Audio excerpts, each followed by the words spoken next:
What genuinely the craziest shit you've seen posted on Reddit? 1. The guy who bought a watermelon, ifed it relentlessly, then buried it in the garden before it started to stink, only to create a little watermelon garden which his family loved. That one lives rent-free in my head. 2. Seems tame compared to the rest of the thread, but there was a post basically saying, "Hey, Ray Liotta is a family friend and he died this morning," like almost 24 hours before it hit the news at all. That was a trip. 3. That one guy who had been fantasizing about scat for years, and he finally saved up some money and hired someone to tie him up and shit on him. But it turned out he wasn't into scat at all IRL, and now he was just sitting in the hotel room after the other person left, writing the Reddit post and reflecting on how much time and money he had spent on it. That one was so crazy. 4. The Reddit thread from the woman whose husband and father-in-law basically were planning on her dying in childbirth and raised the baby themselves still haunts me.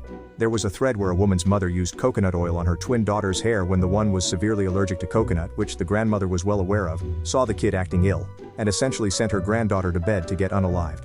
Because the grandmother didn't believe in allergies.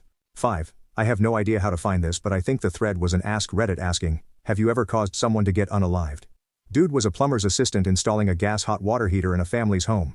To keep dust out of the heater, he'd stuffed a rag into the vent. When they were done installing, he forgot to remove it. They went back the next day to finish the job and the police had the house taped off. The entire family of 5 had got unalived of carbon monoxide poisoning. He managed to sneak in the back door and remove the rag before anyone figured out what had happened. He never got caught. 6. A little car driving away from a tsunami in Japan. They just made it and the water behind them was dragging houses and cars. 7. There was a question posed to dentists about the worst things they had seen in people's mouths. That thread still haunts me.